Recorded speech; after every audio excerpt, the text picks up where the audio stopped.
those who are driven by force are more ambitious on imposing and having control than those who are driven by choice. Let me unpack this. Meaning, sometimes people that are driven by force are more inspired to get involved in politics and create laws than those who are driven by choice. Mm-hmm. Choice is kind of like, listen, leave me alone, let me go live my life, right? But I think sometimes it's kind of like, you made this one example, who made this example? Somebody was on yesterday saying, look, the way I look at foreign relations, Mike Ritland, is if I go to a bar and if a fight's breaking into a bar and I go in there, no matter what, if I go in there and fight, I'm going to piss off one side. Whether if I defend the girl or the guy, someone's going to be upset with me because I chose to fight, right? It says America's kind of like that. You're getting into a lot of these fights and you're getting involved in these. There's a fight going on in your country right now, yours. And people are still listening to this guy. He's still got influence. And you got, these truckers that are coming out that are saying, listen, man, you can't make us do this. This 5,500 mile America this. You want us to get vaccinated. We don't want to do it. We want this freedom. Don't you think, this may be a good time for you to throw your name in the, and say, hey, you know what? I'm going to go, and here's why.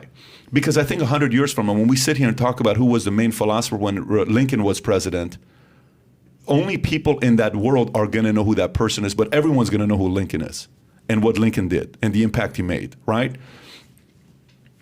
Do I think his life was a peaceful life? If you've read about Lincoln and his marriage and that one friend he would travel with, and when you go to the Smithsonian and they show the evolution of how much he aged, it's a lot of burden of what this guy went through, right? But he was chosen and he was the right guy for it. You don't at all feel like, No, it's again, I think I can detail out some of the reasons. Sure. I think I'm more effective doing what I'm doing. Well, I'm working with a lot of political people in the United States, both on the Republican and the Democrat side, all the time. And I couldn't do that if I was involved formally and technically in politics in Canada. I'm working with a bunch of people in the UK as well. And I'm working with people in Canada. It's just more effective for me to do what I'm doing. I don't know about that.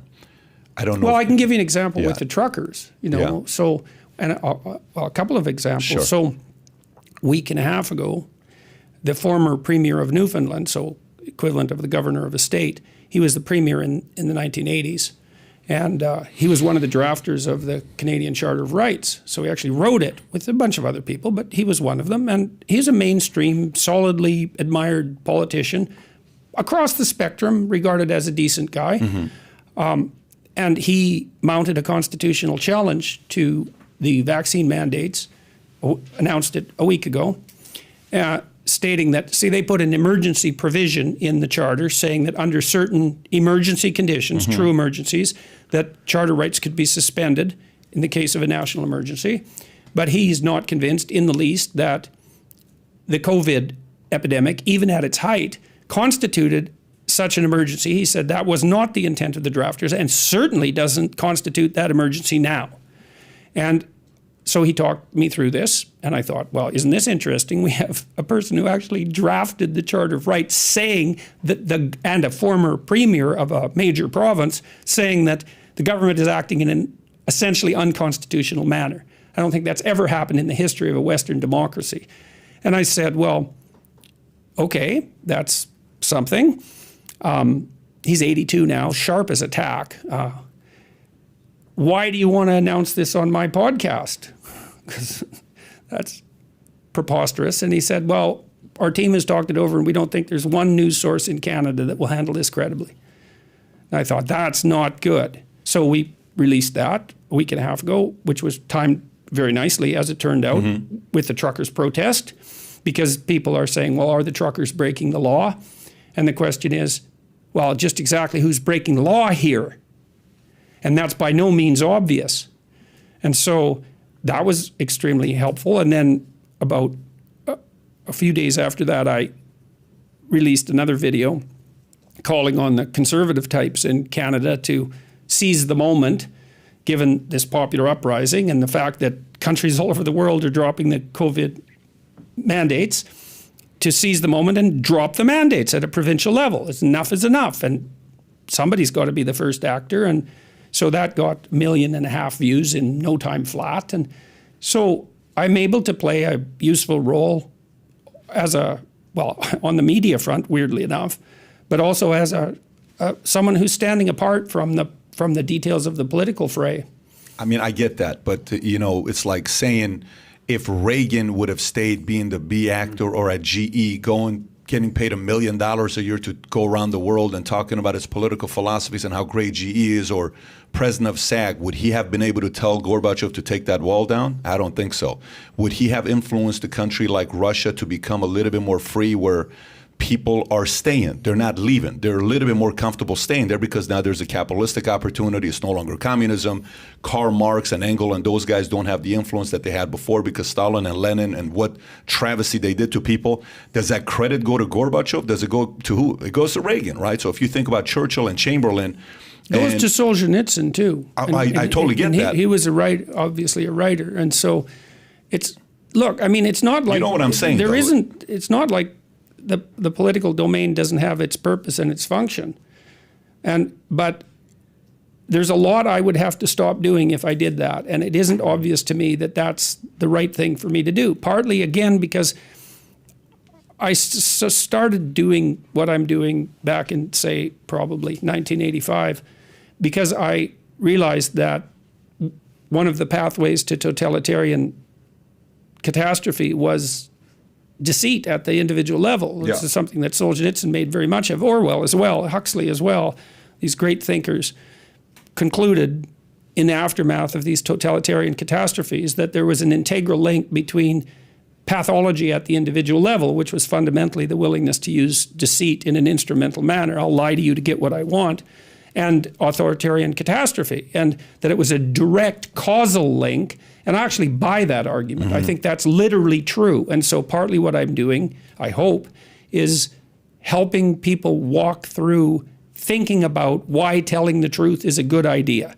Not only for them, not as a top-down, shake your finger moral injunction, mm-hmm. Don't lie, you shouldn't lie, but in a detailed manner to explain the relationship between the instrumental use of deceit and the collapse of civilizations. And that connection is way closer than people think. Mm-hmm. So one person influences 1,000 people, for sure, in their lifetime, and sometimes a lot more than that. And 1,000, the next rung out from that, 1,000 times 1,000 is 1,000,000, and the next rung out from that is 1,000,000,000. And so you're always at the center of a concentric circle that 2 rungs out contains 1,000,000,000 people. Mm-hmm.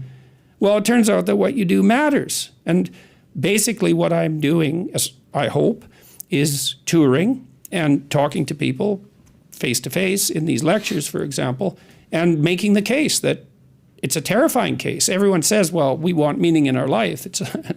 Do you now? Do you now? Because you might ask yourself, what's the more threatening possibility? That nothing you do matters, which means you can pretty much do whatever you want. Mm-hmm. That's the upside of that nihilistic claim, no responsibility, right? And why not pursue narrow-focused hedonism, since nothing matters anyways? So that's the shadow of nihilism. Or everything you do matters. And it's a lot more terrifying to contemplate that, is that you will be held accountable for everything you do. And I believe that firmly, partly as a consequence of my clinical experience. I never saw any one of my clinical clients ever get away with anything, even once. And you think, well, people get away with things all the time. It's like, no, they don't. They might gain a narrow advantage in one dimension in the short term. But, let's say that you use deceit in your business practices. First of all, that doesn't work very well because people will figure you out. So as a long-term strategy, it's terrible. Yep. It just doesn't work. Yep. No one is going to play with you if you're a cheat. But let's say that someone asked me the other day, well, what about these dictators that ruled their whole life and they were at the top of the hierarchy, let's say, and they had all the power. Stalin's a perfectly good example. It's like, didn't he win? Well, everyone Stalin ever talked to lied to him because they were absolutely bloody terrified of him. His country was a nightmare. It was a hell, or as close as we've been able to produce, with the possible exception of the Nazis and the Maoists, but it was up there in terms of hell. And did he rule? Yes, but he ruled hell. And if you think that's a victory, well, go ahead and try it and see how much of a victory it is. You know, Milton Satan said, "I'd rather rule in hell than serve in heaven." It's like, fair enough. Go ahead. Use deceit, use instrumentality, rule in hell. You'll be the ruler. See how much good it does you. See where that takes you. It takes you somewhere terrible. And so I'm much more interested in talking those things through with people. And I do political work, but it's not the right thing for me. So if you enjoyed this little short segment from the podcast that we did, here's another short segment to watch. Or if you want to see the entire podcast, click over here. Take care, everybody. Bye-bye.